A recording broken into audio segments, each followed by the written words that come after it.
We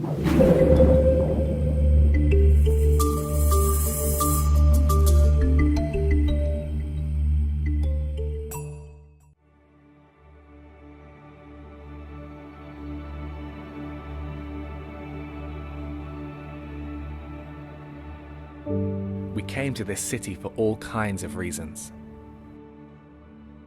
I was chasing a dream. I was planning to change the world. I was told it was the only way I could get noticed. I wanted a challenge. I wanted to escape what had become so familiar. I simply wanted a fresh start.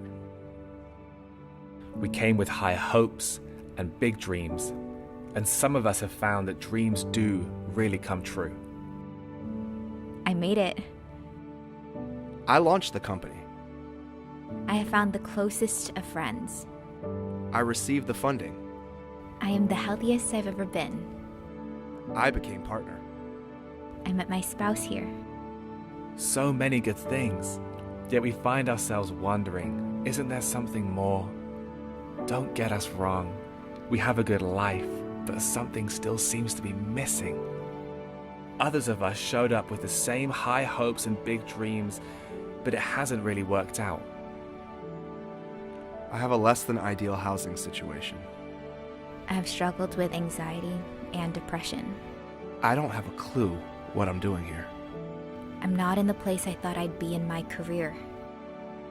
I thought I would have found love by now. I don't really want to stay here, but I have nowhere else to go either. I'm surrounded by so many people, but I've never felt so alone. We aren't carrying high hopes any longer. We are barely holding on to any thread of hope. We came to San Francisco for all kinds of reasons. But what if we aren't here primarily to chase our hopes? What if we are here in this city and in this room right now at this moment because hope is chasing us?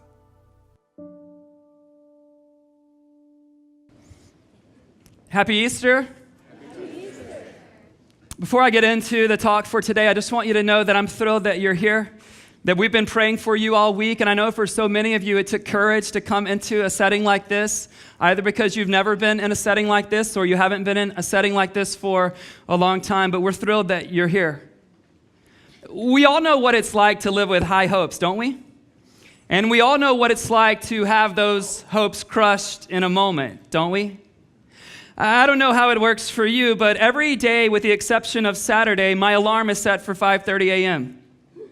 Not bragging. I wish it was different, but it can't be.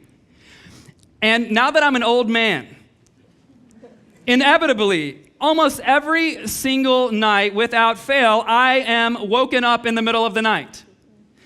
And every moment that I'm woken up in the middle of the night, I have high hopes. And do you know what my hopes are? That the clock says a number closer to midnight than it does 5:30. You know this moment, right? But when I look and it's saying 5:24, I'm like, you have got to be kidding me. I'll never get those 6 minutes back. My hopes are crushed. I think all of us know what it's like to live with high hopes when it comes to pursuing housing in San Francisco, yeah? You know what it's like. You start off with that irrational hope that you're the only one who's seen that home. Right? Like no one else. But then your hope begins to build more and more and more because you've paid to have professional photos done. Right? And you believe that your professional photos, when the landlord sees your picture all dolled up, they'll choose me. But then you're like, that might not be enough, so you hire an English tutor to help you write a personal essay for why the landlord should choose you. And you just know, like, your hopes are sky high, no one else is doing this. And then that moment comes, though, doesn't it? Where the landlord lets you know, sorry, we did not choose you out of the 67,000 applicants for this unit. If you're not laughing now, you must be from out of town. And so many of you know what it's like to live with high hopes when it comes to getting that first date, don't you? Guys, you've convinced yourself that if she will just go on a first date, her future and your future is set for life. And she says yes, and you bring your best. Like, there's nothing wrong with you. You bring your absolute best on that first night, and you know, or at least you have high hopes that there will be a second date. But then she lets you know pretty quickly that isn't going to happen. But you take comfort because she promises you it's not you, it's her. We all know what it's like to live with high hopes and to have those hopes crushed. So many of us came to this city with high hopes and big dreams. And for some of you, you got everything you hoped to get, only to realize that it didn't do for you what you thought it was going to do for you. Others of you are in a group right now that you're still chasing those high hopes, and I hope that you get those hopes realized. And yet there's another group of you that I'm well acquainted with, maybe in 2018, more than I ever have been previously, and you're the group that has all but given up on hope. And some of you, I know your stories, and so I say to you, there's good reason why that's the case. But for every person in this room, I want to ask you this question. Regardless of what your previous relationship or your current relationship is with this mystery known as hope, here's the question I want to ask you. Could it be possible that hope is actually chasing you? On the Sunday following that Good Friday, the death of Jesus, on that Sunday, we're going to be introduced to two people who used to have hope. They no longer have hope, but there's something that happens in the encounter we're going to look at that causes them to move from hopelessness to being absolutely filled with hope. You see, they had chased their high hopes too. They had put their hopes on a man who was going to redeem their people. But now they're at this place of hopelessness, and what would it take for them to leave their path of hopelessness and to step onto a new road marked with massive hope? For them, it was the reality that we haven't been chasing hope and we didn't get what we hoped for. They bought into the reality that hope had actually been chasing them. I want to look at their story in the scriptures in the Gospel of Luke, the 24th chapter, and I'm going to ask you to stand with me. These verses will be on the screen. Luke 24, 13 through 24, and then we'll look at 33 and 34 as well. And again, I just want to ask you, could it be possible? Could it be possible? Whatever your reason for being here, whatever the hope capacity is right now in your life, could it be possible that hope is chasing you? Now that same day, two of the disciples, not the original 12, but two other disciples who followed Jesus, they were going to a village called Emmaus, about 7 miles from Jerusalem. They were talking with each other about everything that had happened. As they talked and discussed these things with each other, Jesus himself came up and walked along with them. But they were kept from recognizing him. He asked them, "What are you discussing together as you walk along?" They stood still, their faces downcast. One of them, named Cleopas, asked him, "Are you the only one visiting Jerusalem who does not know the things that have happened there in these days?" I love this. What things? Jesus asked. "About Jesus of Nazareth," they replied. "He was a prophet, powerful in word and deed before God and all the people. The chief priests and our rulers handed him over to be sentenced to death, and they crucified him. But we had hoped that he was the one who was going to redeem Israel. And what is more, it is the third day since all this took place. In addition, some of our women amazed us. They went to the tomb early this morning, but did not find his body. They came and told us that they had seen a vision of angels who said he was alive. Then some of our companions went to the tomb and found it just as the women had said, but they did not see Jesus." Pause. What goes on and happens next is Jesus opens their eyes so that they understand who he is. And then I want you to skip down to verse 33. After they understand that Jesus is alive, it says this: "They got up and returned at once to Jerusalem. There they found the 11 and those with them assembled together and saying, 'It is true, the Lord has risen and has appeared to Simon.'" Like these two individuals and millions of others since this moment, could it be possible, as we sang about a moment ago, that hope is actually chasing you? You may be seated.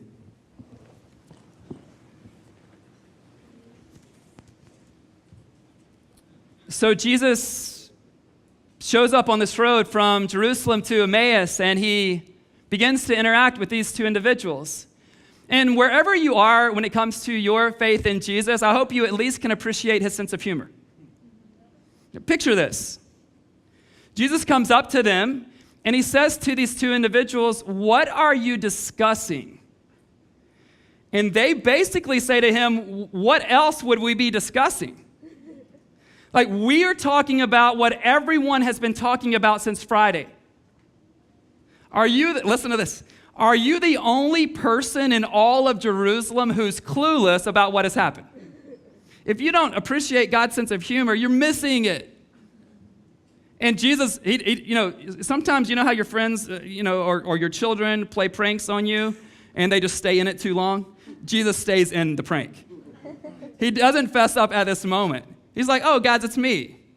They say, "Are you the only one in Jerusalem who doesn't know the things that have happened there?" Jesus' response, "What things?" I love this. I love that there's no one else in all of Jerusalem who's more intimately acquainted with the events of the Friday than Jesus himself, and yet they're saying to him, "Are you the only one who doesn't know?" I love this moment. And for the rest of our time today, I want you to think about and ponder this road from Jerusalem to Emmaus. From Jerusalem to Emmaus. It's one road, but it represents two completely different paths. It's one road, but it represents two completely different paths. And I know you like lots of options, but I want to just be completely honest with you today. Every single one of us is either on the first path or the second. There are not additional options. The first path is the path of hopelessness. The first path is the path of hopelessness. And this is the path that they're on when they walk the road from Jerusalem back to Emmaus. Remember, they've been in Jerusalem for the Passover feast, and now they're on their way back. And Luke tells us a few things about where they are relative to their hope quotient. He says their faces were downcast. For these two individuals, there's a great sense of disappointment as their expectations have gone unmet. They thought that something, or rather someone, was absolutely going to deliver them, only he didn't. And they say to Jesus, not knowing it's Jesus, they say, "We had hoped that he was the one who would redeem Israel." In your mind, at least, you should circle that phrase, "We had hoped." You see, they might be in the same seat that you're in today, where hope is merely a past tense reality for you. We've all been there, right? There's no one in this room who's never hoped. But for some of us present right now in this moment, hope is merely a past tense reality. Let's be honest, so many of us came to San Francisco because of our high hopes. You hope to start a significant company. You hope that this city would provide you a fresh start. You hope to meet your future spouse here. You hoped that your health would improve when you came to the West Coast. You hoped that this city would be your ticket to career advancement. But all of that hope has faded now, hasn't it? The company never really got off the ground. You soon realized that your problems moved to the same city that you did.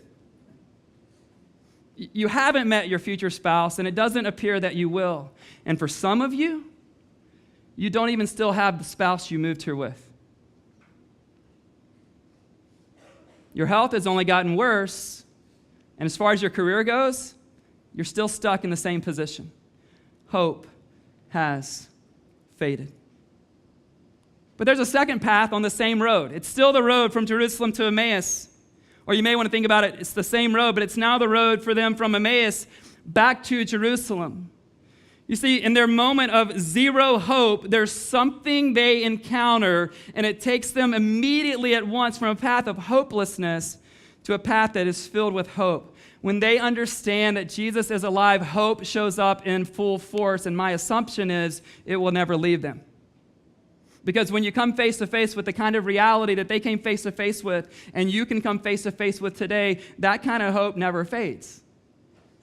Hope in your career fades. Hope in your marriage might even fade. Hope in your success or failures might fade. Hope in our health is going to fade at some point for every single one of us. But they found a hope that would never fade. When they discovered that Jesus was alive, it says that they returned at once to Jerusalem. Don't miss the immediacy of their response. They're in utter despair. When they come face to face with Jesus, they immediately respond because hope has filled them just as much as it had left them. It's filled them.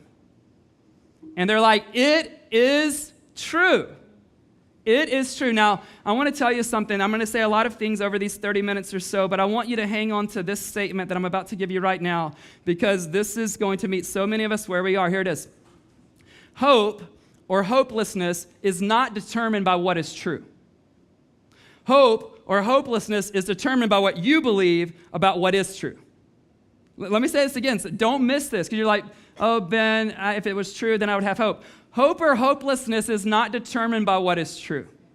Hope or hopelessness is determined by what you believe about what is true. You see, while they were still hopeless, Jesus was alive. Don't miss this. Jesus coming back to life didn't bring them hope in the moment that he came back to life. He has resurrected, he's risen from the dead, and they don't believe. You're like, Ben, but they didn't know it was him. They heard reports like you're hearing today, verse 22 through 24. In addition, some of our women amazed us. They went to the tomb early this morning, but didn't find his body. They came and told us that they had seen a vision of angels who said he was alive. Then some of our companions went to the tomb and found it just as the women had said, but they did not see Jesus. They had heard the report that Jesus is no longer dead, that he's risen from the dead, and they did not believe because they are hopeless when he encounters them. You're hearing that very report right now. And as much as I would love for it to be true, the fact that Jesus has risen from the dead, I would love for it to mean that 100% of us walk out of here with massive hope that never fades. But if you don't believe what Jesus has done and you don't own it as your truth, it won't matter whether it's true or not. But you might say, Ben, I want to believe it's true. Tim Keller, author and pastor in New York City, said one time that even if you can't believe in the resurrection, you should really want it to be true because of what it would mean. So how can we get around to believing in the resurrection? Well, Jesus appeared to over 500 eyewitnesses. People who were cowards before the resurrection became courageous and offered their very lives, and that doesn't make sense without a risen Jesus. Some of you, because I'm well acquainted with your stories, and then so many of you in a group like this, I can only imagine, have very similar stories. For some of you, life hasn't gone so great. Some of you right now are in the worst seasons of your entire lives. But I want you to know, whatever the case is for you, because of the resurrection, if you put your hope and faith in what Jesus has done, not in how you feel, not in your circumstances, not in whether you're aging, not in whether you're succeeding, not in whether you're wealthy or poor. If you put your hope in the certainty of the resurrection, here's what will be true for you. What has happened in your life may be the worst thing, but it isn't the last thing. And the last thing will be the best thing. I've sat with people who are in this gathering right now. I've sat around hospital beds, and we've done funerals for people in our worship team, and it has just not been a great 2018 on so many fronts. There are men and women in this room who've lost spouses, some to divorce and some to death. You're here, and it's like, Ben, are you hypothetical? No, I'm looking at faces, not looking at them while I'm talking about that particular thing, but they're in this room right now. But I want you to know, I know it was terrible. I am not making light of it. God is not making light of it. He aches with you. You should read the scriptures and see how Jesus responds with compassion to your pain. But I want you to know it might have been the worst thing, but it will not be the last thing. And the last thing is going to be the best thing. Yes. And you're like, Ben, I don't know if it's going to get better this side of eternity. I don't know if it is either. I do not have that to give you today. But I do know this. When these individuals turn from hopelessness to hopefulness, when the disciples go from despair to massive hope, they were willing to give their lives because they encountered something that could not take their hope away, even death itself. But for others of you, let's be honest, life has never been better. It's never been better. So what would the resurrection say to you? Here's what I think the resurrection says to those of us who are in a good place. The resurrection can bring a hope that nothing else can bring. It can bring a hope that the best marriage can't bring, and I hope you have an awesome one. It can bring a hope that the most success cannot bring, and I hope you're incredibly successful. It can bring a hope that the best health cannot bring, and I hope that you have health, but it can bring something that other things can never provide for you, at least ultimately, maybe for a moment, but not ultimately.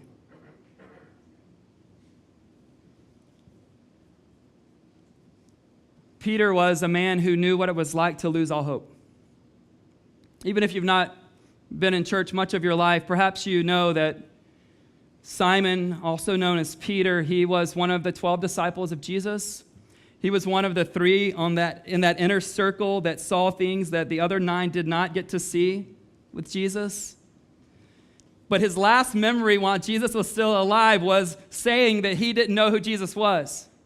And one of the gospel writers says that at that moment, Jesus looked at Peter. You've seen that look from your mom or dad? Some of you are 50, but you remember that look from your parents, right? For me, it was that look combined with my full name. Jesus didn't say a ton of things, but Peter remembered his previous words about his prophecy that Peter would deny him, and he looks at his face, and that's the last moment that Peter has until he sees the resurrected Jesus. He's hopeless. He's gone back to fishing. He no longer is a part of a movement. He doesn't remember, or at least he doesn't believe what Jesus said about being raised from the dead. But when he meets the resurrected Jesus, he moves from zero hope to all hope. And we understand from the rest of his life that hope never faded one bit. You're like, Ben, how do you know?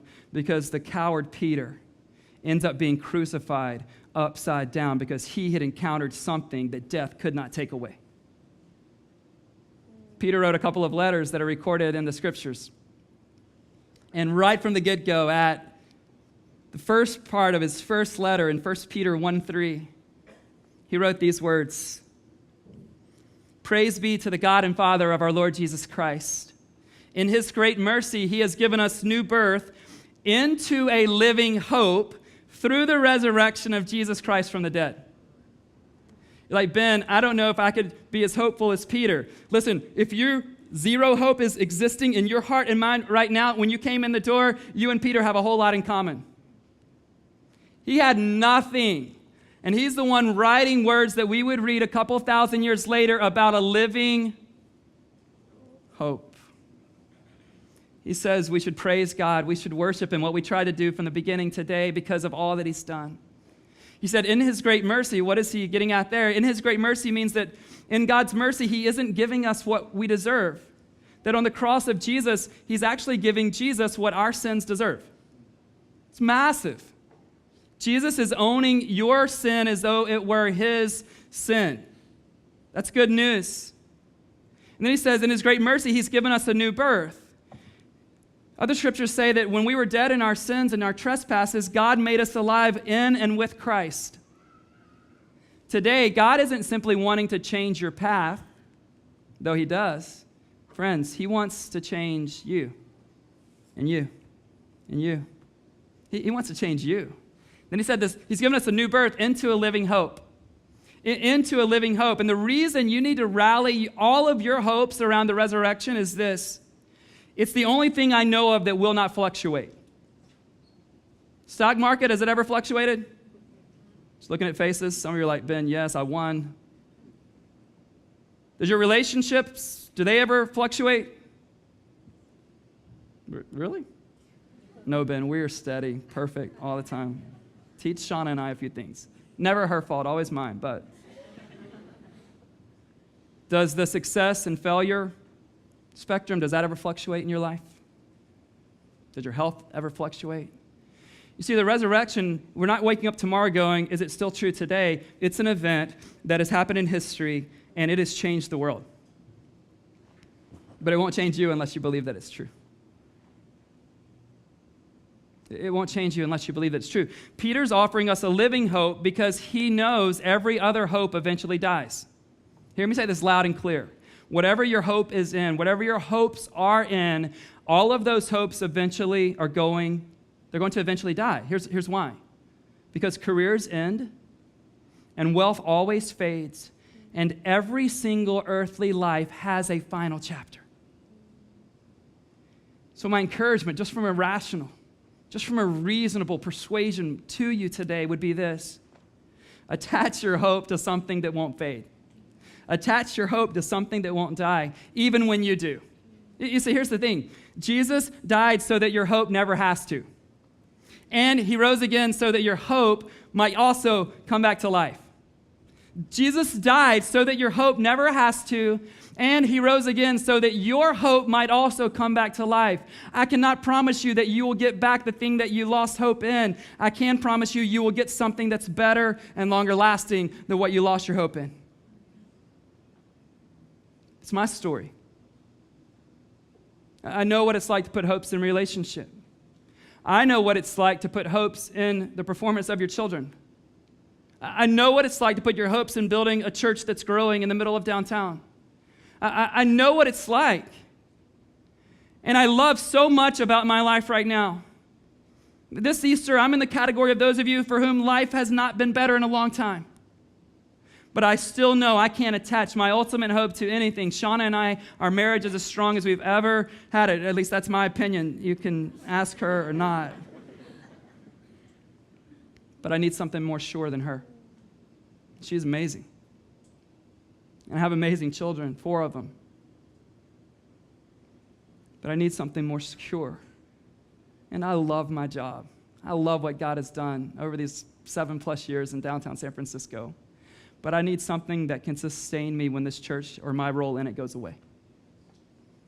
And I've found it. So I'm good. Come sickness. Come a lost job. Come death. I'm going to be okay. And you can too. I can't promise you a change in circumstances. I can promise you a living hope based on the resurrection. When these 2 individuals knew that Jesus was alive, that he had risen from the dead, they responded immediately. And it would be crazy if you didn't consider doing the same in this moment. So there's a card that each of you should have in your seat. It looks just like this. And friends, there could be all kinds of responses based on what you've thought about today, what you've heard today, what needs to change in your life. And so know that you're not limited to these 3, but I want to give you these 3 because I think these 3 resonate with so many of us. For the person in the room who's ready to find this hope, this kind of mercy, this new birth, this change in identity, is it time for you to begin a faith journey in Jesus? To place your faith in the one, to place your hope in the one who never fades, who is as sure as anything else. If that's you, you can just mark, I'm ready to start my faith journey. We've got some resources. I'll talk more about those in just a moment. If that's you today also, I want to give you another way to let us know so that we can help you and come alongside you as you begin your faith in Jesus, as you become a Christian, even in this moment. If you have your phone, I don't normally do this, but if you have your phone, only if you're putting your faith in Jesus. Nobody else can touch their phone right now. But I want you to do this because we've created some resources to come alongside you in a pretty anonymous way. I want you to text the word begin to 313131. Immediately, you will receive a video from me that I think will help you understand this big decision. Don't watch it right now. Let us get through with this service. And then when you have some time to really focus later, I think it's 3 or 4 minutes, we want to just come alongside you and say, this is massive. Now, here's how we're going to help you walk in this. So if that's you. The second one says, come back to my faith. I think there's so many people in this room, let's be honest. It's not that you completely quit believing, but life happened, right? You got distracted. Maybe you didn't think much about God since the moment you landed in San Francisco. There's so much going on here. Maybe it was a success thing. Maybe it was a failure thing. Maybe it's just a busyness thing. Maybe there's a disappointment thing. But today you're like, what am I doing? My career can't do this, and she can't do it, and he can't do it. I've got to come back to you, Jesus. I need a solid foundation for my life. Well, the good news is that he's ready to welcome you home. So if that's you, we want to give you the same resources. And then for this, declare my faith through baptism. Just like resurrection is the central marker in the history of Christianity, or what we would say we believe to be in history, period, baptism's a marker for those of us who've placed our hope and faith in Jesus. It pictures the death and resurrection of Christ, and it pictures our old life and our new life. When you're lowered into the water, it represents the cleansing of your sin, that your old life is gone and washed away. When you come up out of the water, it pictures the resurrection and the new birth and the living hope that we just read about. Now, I know for so many of you, you had a significant moment, at least you're told about it, and you've seen it in pictures when you were baptized or christened as an infant. I have no doubt that that was an amazing moment. I'm sorry that you didn't get to eat the lunch that everyone else in your family got to eat when you were christened or baptized as an infant. But what we see in the scriptures is that baptism happens for those who willfully choose to follow Jesus, and it happens after that moment of faith. And I know that there are scores of you in our church and visitors to our church today who've never taken that step, even though you have faith in Jesus, and we want to urge you to take that step. Whatever your response is today, I want to let you know so you're not surprised. Like there's no grab bags. They're all the same, okay? No golden tickets. There's nothing like that. We aren't giving away any cars today. Are we? No. But there are a couple of books that we do want to give you as a resource. One is one of my favorite books of all time, Mere Christianity. The other one is What on Earth Am I Here For? And any of those responses, you will get those books. There's a card in there that can tell you more about baptism. And there's a $10 coffee card to Phil's. Because if we want you to read, we need to help you stay awake. And you get this great epic canvas bag whenever you leave, and there's 100 of them ready for you guys at the table out in the lobby. As you leave today, you don't have to walk away hopeless. I didn't say you would walk away painless. I didn't say you would walk away problemless. But you do not have to walk away without hope. If you do walk away without hope this morning, that's on you, because you've been given by God an alternative. I don't know why you're here today, at least in your own mind. I don't know what hopes you're still chasing. I don't know if you've completely given up on hope.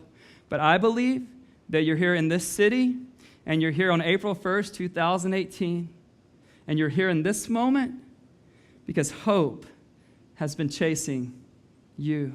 May you discover what these guys discovered that day on this day. Would you pray with me?